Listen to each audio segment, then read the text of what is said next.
$6 for all three. The auctioneer's voice cracked through the hot, dust-choked air of the market square, and the laughter that followed was cruel and sharp. The year was 1872, and Redemption Creek was the kind of frontier town where every man's coin measured his worth, and every stranger's misstep fed the gossip of a dozen hungry mouths. People pressed in close, their eyes drawn not to cattle or horses, but to the three Apache women standing roped together on the rough-hewn platform. Their wrists were bound, their hair tangled from the ride. Yet their posture was defiant. Tall, strong, their beauty undeniable even beneath the dirt and humiliation. The rancher who raised his hand was Samuel Carver. 10 years had passed since his wife Mary had been buried under a crooked oak behind their ranch house. He had worn his loneliness like a second skin, ever since raising 2 children alone in a land that had no mercy for widowers or orphans. Samuel was 36 now, his broad shoulders marked by years of labor, his eyes sunken but steady. When he spoke, it was never to waste words, but when he called out, "I'll pay the 6." The silence that followed was heavier than gun smoke before a duel. Men turned their heads. A blacksmith spat on the ground. A saloon girl covered her mouth with a hand-stifling laughter. The sheriff, leaning against a hitching post, let out a low whistle. They all thought him a fool. Buying 3 Apache women enemies in the eyes of settlers was madness. And to do it for so little, as if they were cattle on clearance, only twisted the spectacle into a deeper insult. Samuel stepped forward anyway, pushing through the crowd, until he stood at the edge of the platform. The women's eyes locked on him. One pair blazed like coals, unflinching and furious. Another held sorrow so raw, it seemed she might collapse if not for the rope binding her to the others. The third, her gaze lingered on him a fraction longer, sharp and assessing. She was searching for something in his face, something she had not seen in the others who had jeered and bid on them. The auctioneer thrust out his ledger, eager to be rid of the transaction. Samuel dug out $6 silver, the sound of metal against wood echoing like judgment. He signed his name in slow, deliberate strokes. It was not just a purchase. It was a promise to himself, though he could not yet name it. "Crazy bastard," someone muttered. Another voice rang louder. "What you gonna do with 'em, Carver? Thinking you'll tame wildcats in your old shack?" The laughter returned, uglier now, teeth bared in mockery. Samuel ignored them. He had learned long ago that men with too much to say rarely had much worth listening to. The auctioneer cut the rope connecting the women to the post, then shoved them toward Samuel, as if washing his hands of the business. They stumbled, but they did not fall. Samuel caught the first woman by the elbow. She jerked away, chin lifted proud even in captivity. For a moment he almost admired her defiance more than he pitied her suffering. His children would not understand. They had asked him for help, for someone to ease the burden left behind when their mother died. He had searched for months, finding only cold refusals, or women who turned away at the thought of raising another's young in such a barren land. Then he had seen these 3 dragged into town like spoils of war, and something in him shifted. Not pity alone, not desperation alone, but a conviction that within them lived the strength his children needed, and perhaps the chance for something greater than survival. The women followed as he led them from the square. The crowd parted with sneers and whispers. Children pointed. A drunk man shouted a crude joke, but Samuel's hand drifted near the butt of his revolver, and silence fell quick as thunder. They walked together through the dust, an odd procession of 1 rancher and 3 bound women under the pitiless sun of Redemption Creek. At the edge of town, Samuel paused. He turned to the auctioneer, who had trailed behind with the papers. "Cut the ropes," Samuel said. The man looked at him as though he'd gone mad. "What, you'll never keep 'em docile if—" "Cut the ropes." Samuel's voice carried steel. The auctioneer hesitated, then shrugged and drew his knife. The bindings fell. The women rubbed their wrists, their freedom shocking the crowd as much as the purchase itself. Gasps rippled through the bystanders. A few men cursed under their breath, predicting Samuel's death by nightfall. But none of the women ran. They stood still, their eyes locked on him, caught between disbelief and suspicion. Samuel tipped his hat, his voice low but firm. "You walk free beside me now. My ranch is out yonder. You'll have food, a roof, My children need care. That's the truth of it. The woman with assessing eyes narrowed them further. Her lips parted, and in broken but clear English, she asked a single question. Why? It was the first word anyone had heard from their mouths all day. The crowd erupted with shock. Samuel felt every eye burn into him, but he did not falter. Because I know what it means to lose, he said. And I know what it means to fight for something worth keeping. The words hung heavy. He turned, mounted his horse, and gestured for them to follow. They did. Not because they trusted him, not yet, but because something in his voice rang truer than the mockery of the crowd. By the time they reached the ridge that overlooked his ranch, the sun was sinking red over the prairie. The house stood small but sturdy, its windows glowing faint with lamplight. 2 children ran out when they saw him crest the hill. They froze when they saw the 3 women behind him. Fear flickered in their young eyes, but so did a fragile hope. For the first time in a decade, Samuel Carver felt the weight of change pressing down on his shoulders. He had invited danger into his home, yes, but perhaps he had also invited salvation. The town thought him a fool. Perhaps he was. But fools sometimes carved new paths where wise men only built fences. And Samuel Carver had never been one to live behind a fence. The ride home was long, and the silence heavier than the dust that clung to their clothes. Samuel led on horseback while the 3 women walked behind, unbound but wary. Every so often he glanced back. Their steps were steady, their eyes fixed ahead, their expressions guarded walls of stone. He wondered what they thought of him, whether they saw him as a rescuer, a captor, or simply another man who believed he had the right to claim their lives. Perhaps all 3. When the ranch finally came into view, the setting sun laid fire over the horizon, painting the rough hills in molten red. The small house stood at the center of tilled soil and ragged fencing worn from years of weather and neglect. 2 children, a boy of 12 and a girl of 10, waited on the porch. They had been watching the road for hours, as they often did when their father rode into town. But when they saw who walked behind him, their excitement turned to unease. The boy's eyes narrowed. He looked ready to reach for the shotgun leaned against the porch rail. The girl clutched the doorway, uncertain. Samuel raised his hand before either could speak. "They're with us," he said firmly. "They'll stay here now." The children exchanged a glance, and silence stretched. Finally, the girl asked in a small voice, "Are they dangerous?" "They're people," Samuel said. He dismounted and tied his horse. "Same as us. They'll eat at our table tonight." The words carried authority, but not ease. His son's gaze lingered on the women's, suspicion hardening into something Samuel recognized, fear sharpened by stories told around town of Apache raids and vengeance. Samuel remembered those same stories too. He knew what the community whispered, and he knew what it would mean to bring these women under his roof. Inside the house was modest, a single main room with a wide hearth, rough wooden table, and shelves lined with jars of dried beans, corn, and preserves. The children had cleaned earlier in the day, a ritual of waiting for their father's return. Now they watched uneasily as 3 strangers crossed the threshold. The women hesitated at the door. The tallest stepped first, her head high despite the dirt on her face. The second lingered close behind, eyes darting across the room like a bird testing for danger. The third, the one who had spoken in English, took the rear, her movements measured, observant. She did not touch anything, but her gaze took in every detail: the worn rug by the hearth, the photographs of Mary Carver on the mantel, the empty rocking chair where Samuel sometimes sat in silence. Samuel set bread on the table, ladled stew from the pot hanging over the fire, and motioned for everyone to sit. The children obeyed reluctantly, sliding onto the benches. The women stood for a long moment, tense, as if expecting a trap. Then the one who spoke English murmured to the others in her tongue, and slowly they sat opposite the children. The meal passed with few words. The clink of spoons against bowls filled the room. Samuel studied the faces around him. His daughter's eyes softened, first curiosity flickering through her fear. His son remained rigid, jaw clenched tight. The women ate cautiously, never lowering their guard.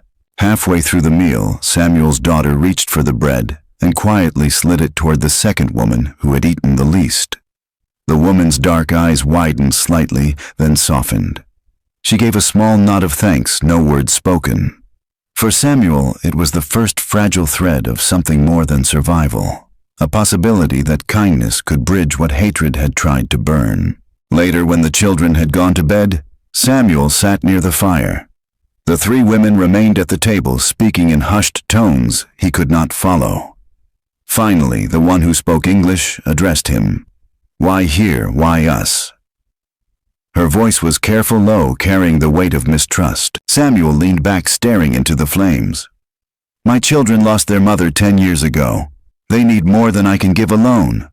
When I saw you three, I knew you'd been taken against your will. I thought maybe together we could give each other a chance."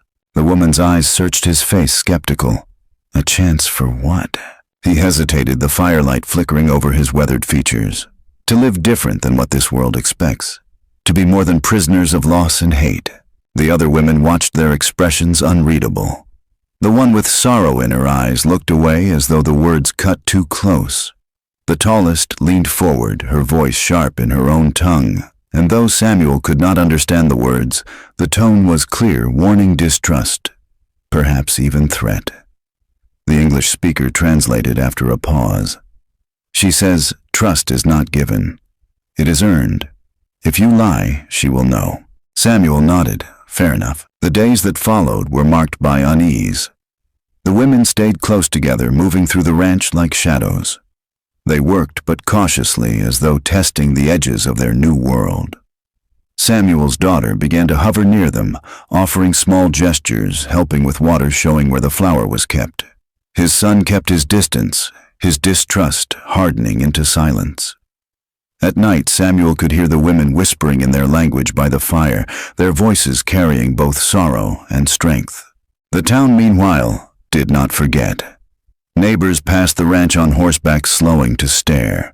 Rumors spread in the saloon that Samuel Carver had lost his mind, that he was harboring danger under his roof. One man claimed he'd seen the women scouting the land, preparing for an Apache raid. Another swore they were witches who'd cursed the ranch. Each story was louder than the last, feeding a fire Samuel knew would one day come to his door. But inside those walls, despite the fear, something was shifting. The youngest of the three women began humming while she worked soft melodies that carried through the house like threads of memory. Samuel's daughter hummed along one evening, matching the tune with hesitant notes, and the two shared a fleeting smile.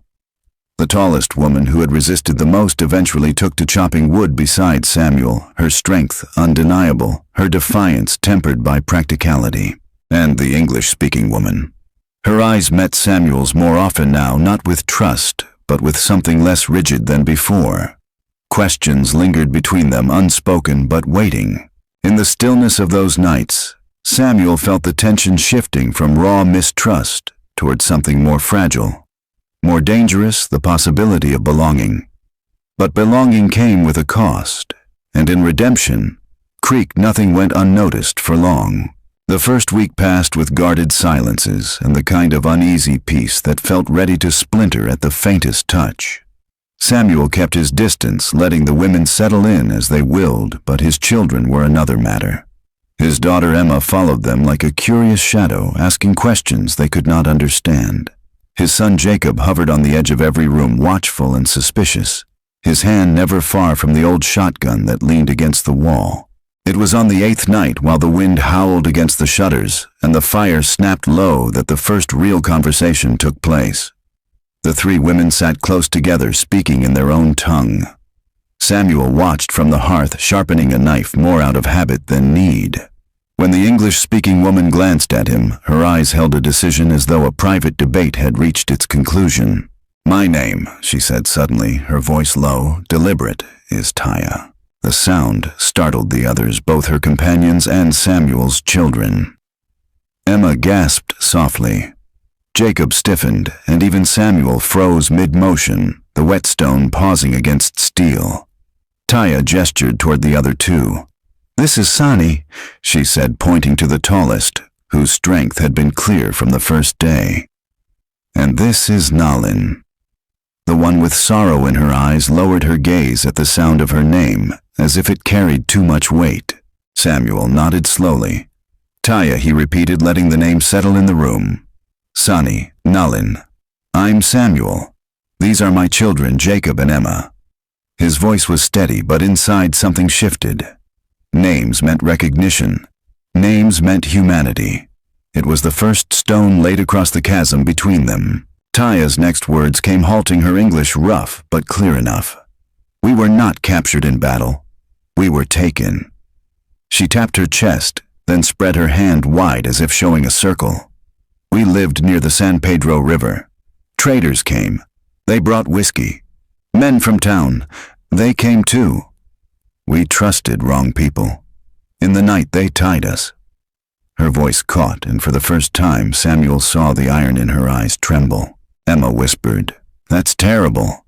But Jacob muttered almost under his breath, "Or maybe that's what they want us to believe." His words cut sharp suspicion still thick as barbed wire. Samuel shot him a look, one that told him to hold his tongue. Yet Samuel himself felt the conflict stir. Every story had two sides, and the land they lived in was steeped in blood. Still looking at Taya, he knew she was not spinning lies for his benefit. Her truth sat heavy in the room, undeniable. Sani spoke, then her words a storm in Apache. Taya translated, her tone grim. She says men from your town laughed when we were dragged through the street. She says they spit at us. Called us animals. Samuel's jaw tightened. He had seen it himself at the auction, had felt the sneers burn into his back. He could not deny it. She's right, he admitted. That's what they did. But I'm not them. Nalin, silent until now, finally lifted her eyes. Her English was almost non-existent, but she whispered one word that carried more weight than a speech. Why? It was not the why of purchase anymore. It was the why of mercy, of shelter. Samuel leaned forward, resting his forearms on his knees. Because I know what it is to lose everything, and I won't stand by and let my children grow up believing cruelty is the way of the world. His voice faltered for the first time, softening. My wife was killed by men not so different from the ones who brought you here. My children watched their mother die. I've lived with that hole in my chest ever since. Maybe I can't fill it, but I can make sure no one else suffers under my roof. The fire hissed, the silence deepened. Taya translated softly for the others. Nalin turned her face away, but Sani's gaze lingered on him, fierce, yet not entirely hostile. Something shifted in her, though it was too soon to name. That night after the children slept, Taya remained by the fire with Samuel. The others lay curled in blankets, shadows of exhaustion etched deep in their faces. Sani does not trust you, Taya said quietly. Nalin is broken inside. She lost her husband and child before they took us. She thinks nothing good can come. And you, Samuel asked.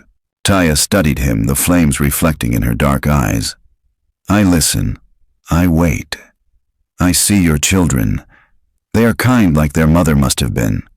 Maybe there is truth in your words. Samuel looked into the fire, remembering Mary's laugh, her touch, the way she had sung to Emma as a baby. He swallowed hard. There is truth, but truth doesn't heal overnight. I know that. Days passed, and slowly the cracks in silence widened. Taya began teaching Emma a few Apache words, small things, water, bread, fire. Emma, in turn, taught her English phrases, giggling when the pronunciation tangled on Taya's tongue. Sani kept her distance, but Samuel noticed her strength put to work, chopping wood, hauling water, fixing the fence. She did it without being asked, as if labor gave her a shield against vulnerability. Nalin often lingered by the window, staring at the horizon as though searching for ghosts. One afternoon, while mending a saddle, Samuel overheard Jacob muttering to Emma, "They'll turn on us. Just wait." But Emma snapped back, surprising him with her defiance. "They're not bad. You just don't want to see it." The boy scowled, but Samuel caught the uncertainty in his eyes. Even Jacob's anger, Samuel knew, was rooted in fear, the fear of losing what little they had left. That evening, as they ate together, Taya spoke again. "The men who sold us," she said carefully, "they will not stop. They see money in women like us. If they learn where we are, they may come." The words chilled the room. Samuel met her gaze. "Then they'll find me standing in their way." For the first time, Taya's lips curved, not quite a smile, but something close. A fragile acknowledgement.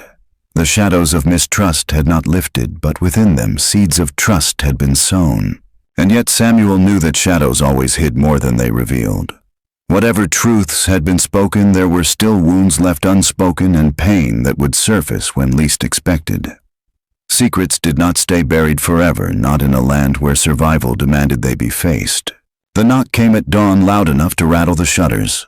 Samuel was already awake, lacing his boots by the hearth. He felt it before he heard it, the weight of trouble pressing against the door like a storm rolling in from the plains. Emma stirred in the loft above. Jacob reached for the shotgun by his bed, and the three women sat up from their blankets near the fire. Samuel raised a hand, signaling them all to stay quiet, then opened the door. Sheriff Amos Klein stood there with two deputies, dust still clinging to their coats from the ride-in.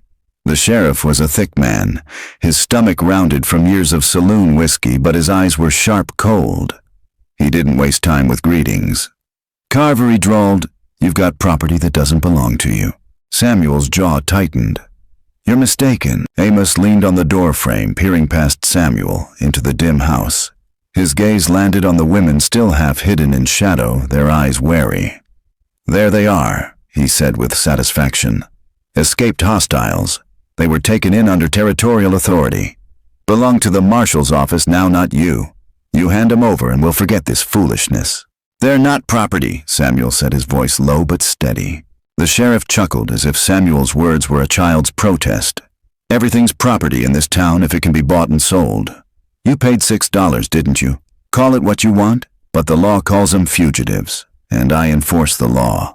Behind Samuel, Taya stepped forward. Her English carried a sharp edge. "We are not fugitives. We were stolen." One of the deputies spat in the dirt. "Listen to that. Speaks English like a preacher's daughter. She's clever, Sheriff. Dangerous, too." Samuel blocked the doorway with his body, his hand resting near the revolver on his hip. "You're not taking them." The sheriff's smile faded. His voice hardened. "You don't want to cross me, Carver. Folks already think you've lost your damn mind. Harboring savages, putting your kids in danger. You give them up now, and we'll call it square. Refuse." He let the words hang, the threat heavier than iron. Jacob, brash with youth, leaned forward from behind his father. "You can't just take people like cattle." "Boy," Amos said with a smirk. "You keep talking like that, and you'll end up 6 feet under, same as your ma." The insult hit like a strike across the face. Samuel's hand twitched near his revolver, but he held back. Violence here would bring more deputies, more trouble than he could fight alone. He needed time, not blood. "Give me until sundown." Samuel set his tone flat. "You want to drag people out of my home, you do it in daylight where the whole town can see." The sheriff studied him, weighing the challenge. At last he stepped back from the door. "Sundown, then. But mark me, Carver, when that sun sets, I'll ride back and I'll bring enough men to burn this place to the ground if I have to. Think hard about what side you want to be on." They mounted up and rode off, leaving dust in their wake. Samuel closed the door slowly, the wood groaning under his grip. The house was silent except for the crackle of the dying fire. Emma's voice was a whisper. "Papa, what'll we do?" Samuel looked at each of them, his children, the three women, their faces tense with fear. "We stand," he said simply. "If we run, we'll be hunted. If we give in, we lose more than them. We lose who we are." Taya met his eyes searching. "You would fight your own lawmen." "I'd fight anyone who tries to drag my family in chains," Samuel answered. The word family hung between them, startling in its weight. Sonny crossed her arms, her expression still skeptical but less defiant than before. Nalin lowered her gaze, grief clouding her features. And Taya. For the first time, her eyes softened, not with suspicion but with something closer to respect. Through the day, preparations began. Samuel fixed the fence-set traps along the ridge, checked and cleaned his rifle. Jacob followed his father, his earlier bravado tempered by the reality of what was coming. Emma stayed with the women, showing them where supplies were kept, how to bar the shutters, how to move through the house if fighting broke out. In the quiet moments, Samuel found himself by the window, staring out at the horizon. He thought of Mary, how she had believed in goodness even when the world showed her cruelty. He wondered what she would think of him now, standing against his own sheriff, risking his children's safety for 3 strangers. Yet he knew the answer already. Mary would have seen the women not as strangers, but as people worth defending. As the sun bled low across the sky, the ranch grew still. Dust rose on the horizon's riders coming. The sound of hooves carried on the wind heavy with menace. Samuel's grip tightened on his rifle. "They're here," Jacob said, voice cracking with a mix of fear and excitement. Samuel drew in a slow breath. "Remember, stay low. Protect each other. No one goes outside unless I say." The women stood behind him now, not in submission, but as allies bracing against a storm. Taya's voice was firm. "We will not go back. If they take us, we die fighting." Samuel nodded. "Then we stand together." Outside, torches flared as the sheriff and his men rode up, their silhouettes dark against the burning horizon. The first shouts rang out demanding surrender. Samuel stepped onto the porch, rifle in hand, his figure framed by the glow of the fire behind him. The line between law and justice had blurred. And in Redemption Creek, the night was about to test which one Samuel truly stood for. The standoff at sundown never broke into gunfire. Samuel had stood his ground with the rifle steady in his hands, eyes locked with Sheriff Klein's across the torchlit yard. For a long, breathless moment, neither side moved. The deputies muttered, horses stamped, torches hissed in the dry wind. Then Amos spat, cursed, and pulled his reins. "You're a damn fool, Carver. This ain't over." They rode off into the night, their threats trailing in the dust. When the silence returned, it pressed down heavier than gunfire would have. Inside the house, Samuel leaned the rifle against the wall and let out the breath he'd held. His children clung to him, trembling. The women watched him closely, the firelight deepening the shadows across their faces. They had seen men stand tall before, but rarely had it been for them. The days after stretched taut with tension, yet life pressed forward. Fences still needed mending, cattle still needed feeding, and the children still needed teaching. Samuel worked harder than ever, and the women, once silent watchers, stepped in without asking. Sonny chopped wood at dawn, her arms swinging the axe with unyielding rhythm. Nalin tended the garden with Emma, her sorrowful quiet slowly softening under the child's gentle chatter. Taya stayed closest to Samuel, bridging words between them, all her sharp intelligence easing misunderstandings before they grew into cracks. It was in these daily labors that boundaries began to blur. Samuel caught himself watching Taya when she thought no one noticed, how she brushed back her hair with the back of her hand, how her eyes softened when she saw Emma smile. Once, when their hands brushed passing a bucket of water, the spark was small but undeniable, jolting him in a way he hadn't felt since Mary. He pulled away quickly, ashamed of the thought. But it lingered, a quiet ember refusing to die. At night, when the work was done and the children asleep, conversations grew deeper. Taya spoke more of her life before capture, the river valley, the sound of drums during winter ceremonies, the way her mother's voice carried songs into the night. Her words painted pictures Samuel had never imagined, and he listened with the hunger of a man starved for more than silence. Sometimes Sonny joined in her stories, fiercer, laced with defiance against the world that had tried to chain her. Nalin spoke least, but when she did, her words cut through with a quiet sorrow that made Samuel ache. One evening, as the fire burned low, Taya asked softly, "Do you ever still dream of her, your wife?" The question struck deep. Samuel stared into the flames, feeling Mary's absence as sharp as it had been 10 years ago. "Every night," he admitted. "Some nights she's alive and I wake reaching for her. Some nights I dream of the day she died. Either way, I wake alone." His voice broke at the end, but he did not look away. Taya's gaze lingered on him, her expression unreadable. "Alone is the hardest prison," she said quietly. Their eyes held for a moment too long, and Samuel felt the air shift between them. He stood abruptly, muttering something about checking the barn. But outside, beneath the stars, he leaned against the post and pressed his hand to his chest, steadying a heart that had forgotten how to quicken. The children noticed too. Emma grew attached to the women quickly, especially Nalin, whose gentleness soothed the girl's loneliness. Jacob resisted, but over time, even he softened, though grudgingly. One afternoon, he caught Sonny repairing the broken hinge of the chicken coop. She glanced up at him with a half-smile, a rare crack in her armor, and Jacob blinked, almost embarrassed. The mistrust in his eyes faltered just for an instant. But beneath this fragile harmony, danger still loomed. The sheriff had not returned, but whispers carried from town men saying Carver had turned his ranch into a den of savages, some calling for vigilantes to ride out and take what the law had not. Each rumor felt like a shadow creeping closer, but within the walls of the house, another shadow grew brighter desire. One night Samuel found himself awake long after the others slept. He stepped outside restless and saw Taya standing in the yard, her face turned to the stars. She heard him approach, but did not move. "Couldn't sleep?" he asked. She shook her head. "Your land is quiet. Too quiet. I listen for drums, for voices. The silence.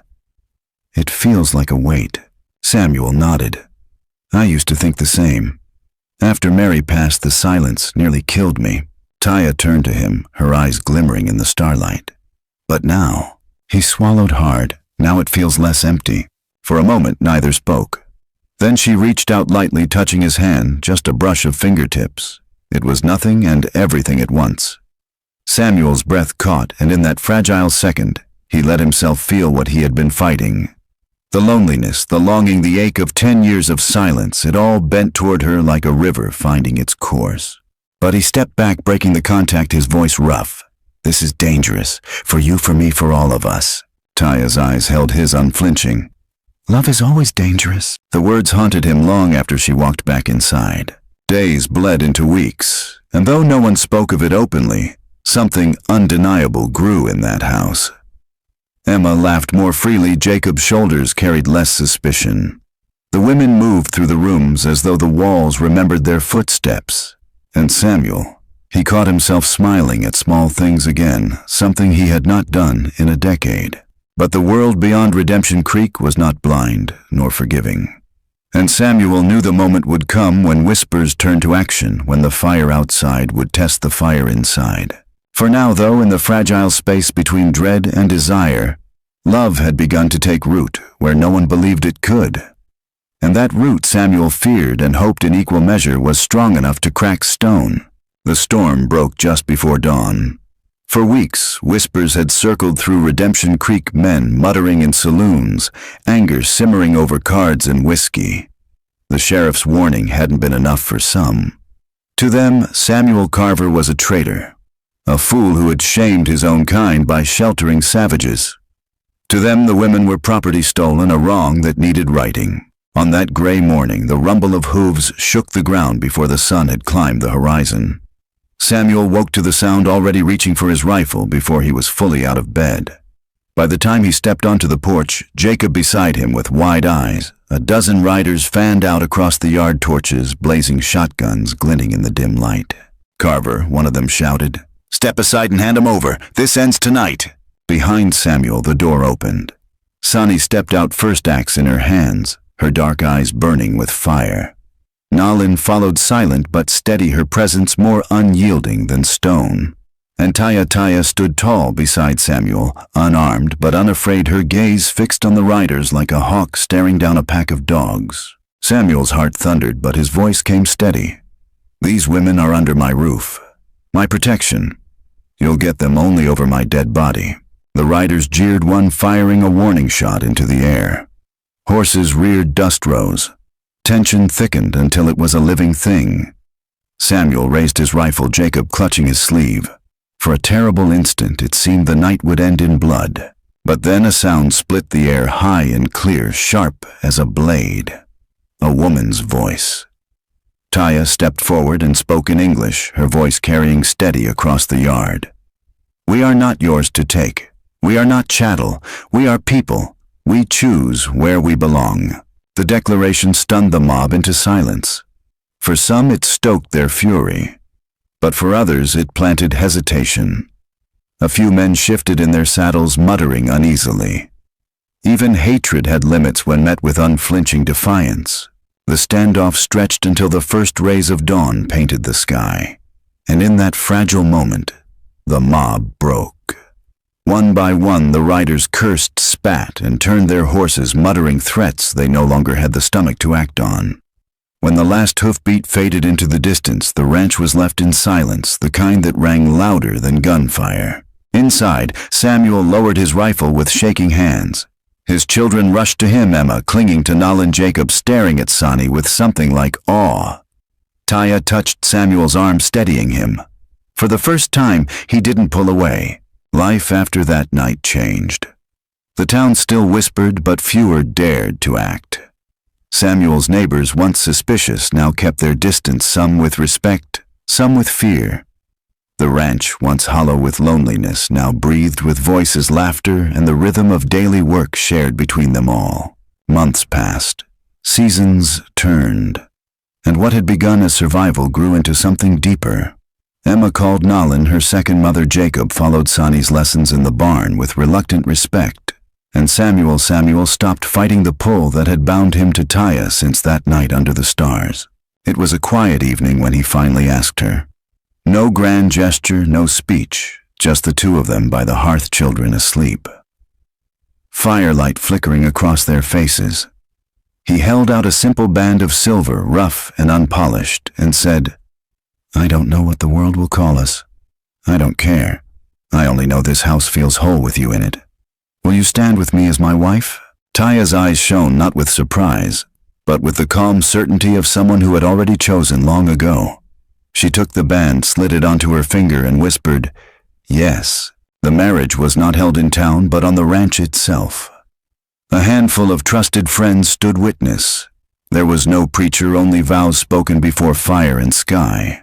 The children laughed. Sonny and Nalin stood at Taya's side, and Samuel, for the first time in years, felt the weight of loneliness lift. Together they built a life no one believed possible. Fields grew, cattle multiplied, and the house that once echoed with silence now rang with voices, different tongues, different histories woven into a single story. They had been strangers, bound by circumstance, thrust into fire by hatred and prejudice. But through trials and sacrifice, they had become something more. Not captor and captive, not savior and saved. A family. And in that truth forged in fire, they found not just survival, but happiness, hard-won, fragile, but real.